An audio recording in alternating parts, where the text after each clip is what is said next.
안녕하세요. 건강한 한의사 시청자 여러분, 한의사 지은혜 원장입니다. 오늘의 한의학 상식에서는 모든 여자들이 또한 대부분의 여자들이 다 경험하지만 어떻게 해야 되는지 잘 알지 못하고 있는 바로 산후조리에 대해서 알아보도록 하겠습니다.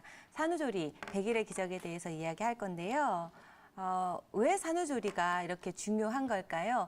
산후조리를 이제 옛날부터 한방에서는 100일 정도로 이야기를 하고 있는데 임신 전에 보통 아주 작았던 자궁은 임신 후에 거의 500배 이상 증가하게 됩니다. 따라서 이만큼 커졌던 500배 이상 커졌던 자궁이 다시 출산을 하면서 수축하는 과정에서 여성의 몸은 굉장히 많은 변화를 겪게 되는데요. 따라서 이제 이런 산후조리를 통해서 몸이 정상적으로 회복되는 과정을 제대로 겪는 것이 그 이후의 건강에 매우 중요합니다. 근데 어떤 분들은 산후조리를 꼭 해야 되는 것인가? 외국에서는 그렇게 하지 않던데 이렇게 이야기하시는 분들이 많은데요. 산후조리의 그 오해와 진실에 대해서 몇 가지 이야기해보겠습니다. 일반적으로 산후조리를 하지 않는 남미나 유럽에 비해서 우리나라는 산후조리를 굉장히 열심히 하는데요. 실제로 아시아 지역의 여성들과 외국인, 그러니까 미국이나 이런 유럽의 여성들은 골반의 크기나 사이즈가 완전히 다릅니다. 외국의 여성들은 굉장히 골반이 크고 둥근 데에 비해서 우리나라의 여성들은 골반이 굉장히 작고 타원형이기 때문에 임신 과정에서 경험하는 충격도 훨씬 더 크다고 할 수 있고요. 또한 임신 과정에서 척추가 이렇게 앞으로 젖혀지는 척추 전만증과 골반 눌림 때문에 골반의 부담이 굉장히 심해지게 되고 따라서 출산을 위해서 릴렉신이 분비되고 그 이후에 늘어났던 인대와 근육이 회복되는데도 굉장히 시간이 많이 필요하기 때문에 이 과정을 반드시 거쳐야 되는 것이죠. 일반적으로 산후풍을 잡히지 않는 바람이라고 합니다. 왜 한방에서는 산후의 조리를 풍이라고 했을까요? 그것은 증상에 관련이 많은데요. 일반적으로 풍이라는 글자가 붙는 한방 용어는 굉장히 급작하고 또 갑작스러운 변화를 일으키거나 여기저기 왔다 갔다 하거나 무언가 정확하게 명확하게 표시할 수 없지만 나타나는 것들을 풍이라고 보통 많이 표현을 하는데요. 실제로 산후풍 같은 경우도 여기저기 나타나고 또한 나타났다 안 나타났다 하고 또한 이것이 단순한 하나의 증후군이라기보다는 굉장히 복합적인 다양한 증상으로 나타나기 때문에 한방에서는 산후에 나타나는 증상들을 산후풍이라고 불렀습니다. 왜 산후풍이 생길까요? 아까 말씀드렸지만 산후에는 가장 크게 어혈이 많이 생기고 또한 몸이 기력이 많이 쇠해지는 이 두 가지로 나타날 수가 있는데요. 산후풍은 일반적으로 이제 자궁이 이제 임신했다가 다시 회복하는 과정에서 이 쌓였던 어혈이 다시 풀어지는 과정이 잘 안 되기 때문에 축혈 때문에 나타나는 경우가 큰 카테고리로 하나가 될 수가 있고요. 또 하나는 임신 중에 또한 출산 중에 기력을 많이 소모하고 또한 출혈도 많이 하기 때문에 그로 인해서 기혈이 다시 회복되는 과정이 좀 필요하기 때문입니다. 또한 출산 후에는 아기도 많이 안게 되고 다양한 관절들을 사용해서 이제 살림이나 이런 것들을 하게 되는데 그런 과정에서 약해져 있고 느슨해져 있는 관절이나 근육을 더 손상하기 쉽기 때문이죠.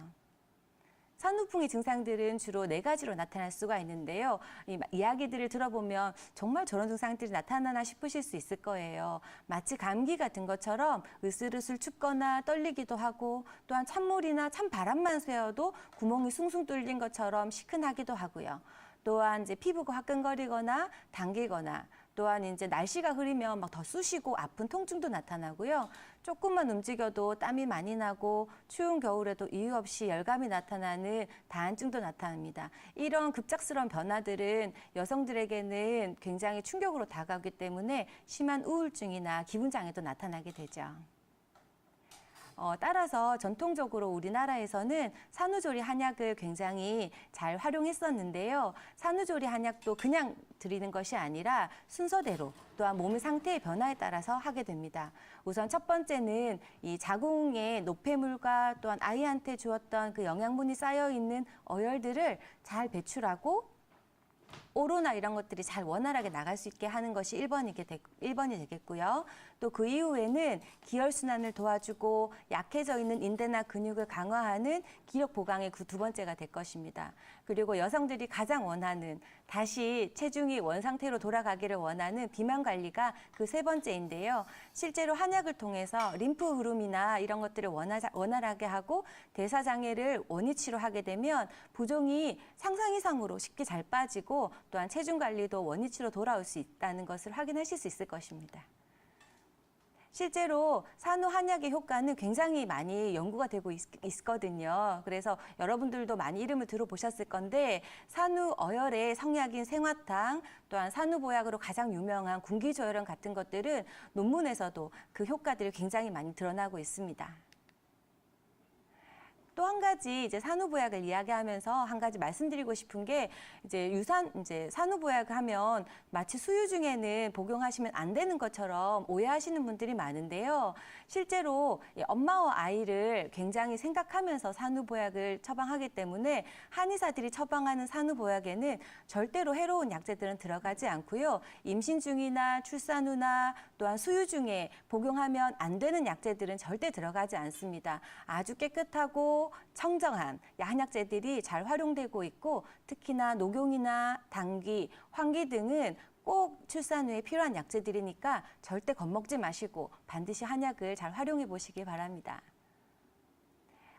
제가 아까 말씀드렸지만 산후에 가장 많이 걱정하는 것들이 비만이죠. 이 비만을 걱정하는 산후밥상을 고려할 때 절대 하시면 안 되는 것들이 가물치나 잉어, 곰국을 아주 오래 드시는 것들입니다. 이런 것들을 어르신들이 굉장히 정성 들여 다려서 사용하시는데 이것은 오히려 움직임이 떨어진 산후의 산모들한테는 더 살찌게 만드는 음식들 중에 하나니까 이런 것들은 피하시는 것이 좋고요. 미역국을 끓이시더라도 멸치 같은 것들을 넣어서 맑게 끓이시는 것이 더 좋습니다.